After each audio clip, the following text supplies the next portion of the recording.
Class के अंदर हमने डिस्कस किया था एक्सेप्शन हैंडलिंग कैसे करते हैं, एक्सेप्शन को हैंडल किस तरह करते हैं। इसी तरह हम लोग वैलिडेशंस वगैरह इनपुट्स के ऊपर आपके जो डिफरेंट वैलिडेशंस होती है वो किस तरह लगाते हैं, उसमें एक मैकेनिज्म पढ़ने जा रहे हैं हम लोग। रेगुलर एक्सप्रेशन पढ़ने जा रहे हैं, वो है रिजिक्स। सी शार्प के अंदर एक रिजिक्स की क्लास है। उस क्लास को यूज़ करके हम डिफरेंट पैटर्न्स के ऊपर काम करते हैं। फॉर एग्जाम्पल यहाँ पर जो लिखी हुई है रिजिक्स की जो डेफिनेशन क्या लिखी हुई है in C sharp, regular expression is a pattern which is used to parse and check whether the given input text is matching with the given pattern or not। तो यहाँ पर क्या होता है कि फॉर एग्जांपल आप जब कोई एप्लीकेशन वगैरह क्रिएट करते हैं तो आपके टेक्स्ट बुक्स के अंदर डिफरेंट टेक्स्ट बुक्स होते हैं। एक फॉर एग्जांपल एक टेक्स्ट बुक से आपके यूज़र नेम का, एक टेक्स्ट बुक से आपका कंट्री कोड का, एक टेक्स्ट बुक से आपके मोबाइल नंबर का, तो हर एक में डिफरेंट इनपुट्स होने चाहिए। और फॉर एग्जांपल उन इनपुट्स के में अगर यूज़र कोई डिफरेंट इनपुट यूज़ कर लेता है, फॉर एग्जांपल कंट्री कोड की जगह पर अपना मोबाइल नंबर लिख देता है, तो आप क्या करते हैं, उसको रिजेक्ट्स के थ्रू रोक सकते हैं। तो रिजेक्ट्स एक्चुअली एक पैटर्न होता है। आपने एक पहले से उस टेक्स्ट बुक्स के ऊपर एक पैटर्न लगाना पड़ता है और उस पैटर्न को आपने क्या करना होता है, चेक करना होता है कि क्या यूज़र इस पैटर्न के ऊपर इनपुट कर रहा है या इस पैटर्न के अलावा इनपुट। तो एक्चुअली एक रेगुलर एक्सप्रेशन है जो पैटर्न बना रहा होता है हर एक चीज़ के लिए। Her for example first name के लिए पैटर्न बनेगा अलग, लास्ट नेम के लिए आप अलग पैटर्न बनाएंगे, कंट्री कोड के लिए अलग पैटर्न बनाएंगे जिसमें सिर्फ 4 डिजिट होने चाहिए और मोबाइल अल्फ़ाबेट नहीं होने चाहिए, न्यूमेरिक वैल्यूज़ होनी चाहिए। इस तरह मोबाइल नंबर के अंदर आप कहते हैं कि शुरू में 4 डिजिट होने चाहिए, फिर बीच में एक डैश होना चाहिए, फिर 7 डिजिट्स होने चाहिए। CNIC नंबर के अंदर डिफरेंट होते हैं। तो इस तरह आप पैटर्न्स क्रिएट कर सकते हैं। The dot net framework provides a regular expression engine that allows the pattern match. तो डॉटनेट फ्रेमवर्क के अंदर जब सी शार्प हम यूज़ करते हैं तो सी शार्प के अंदर डॉटनेट फ्रेमवर्क यूज़ करते हैं, उसके अंदर एक इंजन है, रेगुलर एक्सप्रेशन इंजन, जो इन पैटर्न्स को यूज़र के इनपुट्स के साथ मैच कर देते हैं, जिसके थ्रू क्या होता है, ये पैटर्न मैचिंग का एक मैकेनिज्म पूरा रन है। तो ये है रिजेक्ट्स का पूरा कॉन्सेप्ट कि रिजेक्ट्स किस तरह यूज़ कर सकते हैं हम लोग। और यहाँ पर रिजेक्ट्स के कुछ पैटर्न्स मैंने यहाँ पे लिखे, एग्जांपल्स ऑफ रिजेक्ट्स के कुछ पैटर्न्स एग्जांपल के तौर पे मैंने आप लोगों को यहाँ पे लिख के दिखाया कि एग्जांपल के तौर पर कि रिजेक्ट्स हम लोग किस तरह रखते हैं। फॉर एग्जांपल पहला रिजेक्ट्स का पैटर्न जो है मैंने सबसे ऊपर यहाँ पर जो लिखी है, ये मैंने लिखा है यहाँ पर फॉर एग्जांपल कि जो रिजेक्ट्स लिखी है वो हमेशा स्टार्ट होता है ब्रैकेट ओपन होता है। डिफरेंट रिजेक्ट्स के पैटर्न्स होते हैं। इसमें मैंने एक रिजेक्ट्स पैटर्न लिखा है, ब्रैकेट को ओपन किया, स्क्वायर ब्रैकेट को, फिर A to Z और फिर A to Z। Capital A से लेकर कैपिटल Z तक यूज़र इनपुट कर सकता है, स्मॉल a से लेकर स्मॉल z तक यूज़र इनपुट ले सकता है। इस ब्रैकेट के अंदर मैंने ये बता दिया। उसके बाद करली ब्रैकेट के अंदर मैंने बताया 20। इसका मतलब ये होता है कि यूज़र जिसके ऊपर इनपुट करेगा वो A to Z तक लिख सकता है और उसमें 20 कैरेक्टर्स होने चाहिए। ये लेंथ बताया मैंने।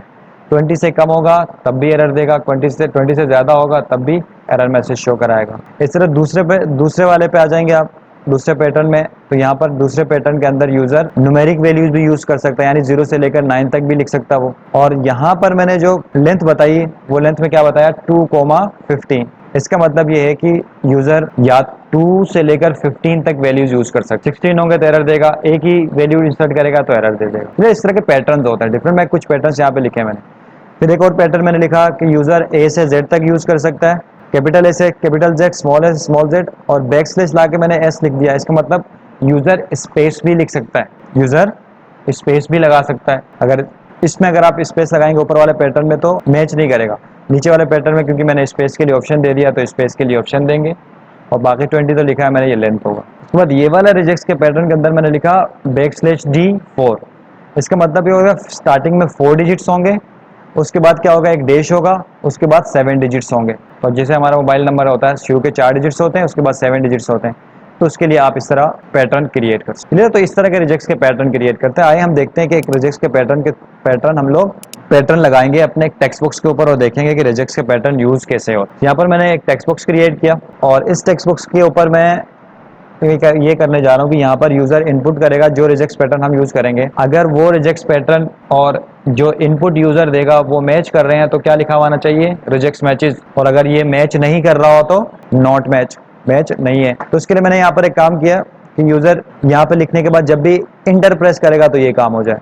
तो इसके लिए मैंने क्या कर दिया कि जो टेक्स्ट बुक्स बनाया इसके ऊपर क्लिक किया, इसके प्रॉपर्टीज़ में गए और इसके प्रॉपर्टीज़ के अंदर एक प्रॉपर्टी के ऊपर हमने काम किया है की प्रेस के ऊपर। यानी इस टेक्स्ट बॉक्स के की प्रेस के ऊपर एक काम करेंगे कि जब भी यूजर इस की प्रेस पे क्लिक करेगा तो क्या होगा, यानी की प्रेस के ऊपर एंटर पे क्लिक करेगा तो क्या होना चाहिए, पैटर्न मैच होना चाहिए।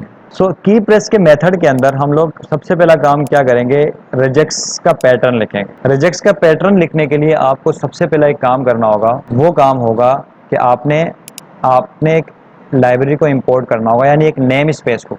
हम जावा में लाइब्रेरी कहते हैं, यहाँ पर कहते हैं हम नेम स्पेस को क्या करना होगा, यूज करना होगा। कौन सा नेम स्पेस, रेगुलर एक्सप्रेशन का। इसको मैं मिटा देता हूँ थोड़ी देर। देखो जैसे ही इसको मिटाऊंगा मैं, तो यहाँ पर रिजेक्ट्स में एरर देगा वो, क्योंकि जब तक वो रेगुलर एक्सप्रेशन आप यूज नहीं करेंगे तब तक आप रिजेक्ट्स को यूज नहीं कर सकते। तो सबसे पहला काम हमारा क्या होगा, रेगुलर एक्सप्रेशन को ऐड करना। उसके शॉर्टकट की तरीका क्या होता है, आपने रिजेक्ट्स लिख दिया, इसके ऊपर राइट क्लिक करेंगे, यहाँ पर देखो रिजोल्व का ऑप्शन आ रहा है, और रिजोल्व में जाके आपने यहाँ कर दिया रेगुलर एक्सप्रेशन। तो क्या होगा, ये रेगुलर एक्सप्रेशन का नेम स्पेस हमारे प्रोजेक्ट के अंदर इंक्लूड हो गया। वंस इंक्लूड हो जाएगा, यहाँ पर एरर अब खत्म हो जाएगा। रिजेक्ट्स के ऊपर जो एरर आ रहा था वो क्या हो रहा है, यहाँ पर एंड हो रहा है। अब उसके बाद मैं क्या करूंगा, रिजेक्ट्स का मैंने एक ऑब्जेक्ट क्रिएट, रिजेक्ट्स क्योंकि एक क्लास है, तो उस क्लास का एक ऑब्जेक्ट मैंने क्रिएट किया। रिजेक्ट्स पर लिखा, उसका यहाँ पर मैंने नाम दिया इज इक्वल टू न्यू, और इन न्यू के अंदर मैंने रिजेक्ट्स, और इस न्यू रिजेक्ट्स का जो वो है उसके अंदर मैंने यहाँ पर रिजेक्ट्स का जो पैटर्न होता है वो मैंने यहाँ पर लिख दिया। यहाँ पर मैंने पैटर्न क्या लिखा कि यूजर इस टेक्स्ट बॉक्स के अंदर कैपिटल ए से लेकर कैपिटल जी तक लिख सकता है, स्मॉल ए से लेकर स्मॉल जी तक लिख सकता है, और इसके अंदर 2 से लेकर 5 कैरेक्टर तक लिख सकता है, उसके ज़्यादा उसके अलावा नहीं लिख सकता। यहाँ पर एक छोटा सा काम मैंने किया है, रिजेक्ट्स के पैटर्न के अंदर ये सिंबल लगाया कि रिजेक्ट्स यहाँ से स्टार्ट हो रहा है, और डॉलर का साइन लगाया कि यहाँ पर रिजेक्ट्स एंड हो, आप ये कर सकते। और ये मैंने जो एट द रेट लगाया है, ये पूरा एक स्ट्रिंग को फॉलो कर रहा है, इस वजह से मैंने ये स्ट्रिंग का लगा दिया। तो ये रिजेक्ट्स मैंने यहाँ पर लिख दिया। अब यहाँ पर मैं ये करने जा रहा हूँ कि जब यूजर इसके अंदर इनपुट करके इंटर प्रेस करेगा तो मैच हो जाना चाहिए रिजेक्ट्स के जो पैटर्न है और यूजर ने जो इनपुट दिया है, इनको आपस में मैच करना है। उसके लिए आप एक फंक्शन यूज करेंगे। सबसे पहला तो ये आप यूज करेंगे कि यूजर ने क्या इंटर प्रेस किया या नहीं किया।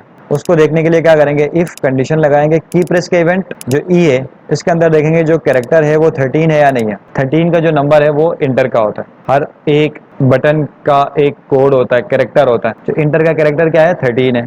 तो मैं यहाँ पे चेक कराऊंगा कि अगर यूजर ने इंटर प्रेस किया या नहीं किया, तो ये कंडीशन चेक करेगा यूजर प्रेस किया। अगर यूजर ने इंटर प्रेस कर दिया है तो फिर इस कंडीशन में आ जाएगा, वरना क्या होगा, एल्स कंडीशन में कुछ भी नहीं लिखा है हमने तो कुछ भी नहीं होगा। तो वंस यूजर ने इंटर प्रेस कर दिया, उसके बाद आप चेक कराएंगे कि जो रेगुलर एक्सप्रेशन मैंने बनाया था, जो रिजेक्ट्स का पैटर्न मैंने बनाया था, वो मैच कर रहा इज मैच के मेथड को कॉल कराएंगे, और इस इज मैच के अंदर हम लोग टेक्स्ट बॉक्स की वैल्यू को दे देंगे। ये इज मैच क्या करेगा, टेक्स्ट बॉक्स में से वैल्यू उठाएगा जो यूजर इनपुट कर रहा है, और उसको क्या करेगा, जो आपने पैटर्न बनाया उस पैटर्न पे पूरा उतरता है या नहीं उतरता है वो चेक करेगा। अगर ये पैटर्न मैच कर रहा है, अगर ये पैटर्न मैच कर रहा है तो मैसेज बॉक्स शो करेगा रिजेक्ट्स मैचेस, स्पेलिंग मिस्टेक है यहाँ पर। वंस मैच करेगा तो क्या होगा, मैसेज बुक शो करेगा कि आपका रिजेक्ट्स मैच है। और अगर यूजर ने जो इनपुट यहाँ पर देगा वो मैच नहीं कर रहा है तो क्या मैसेज देना चाहिए, rejects not match, rejects match नहीं कर रहा होगा। सो मैं इसको रन करके देखता हूँ। जैसे मैं इसको रन करूंगा तो मेरे पास सिंपल एक टेक्स्ट बॉक्स नजर आएगा। इस टेक्स्ट बॉक्स के अंदर मैं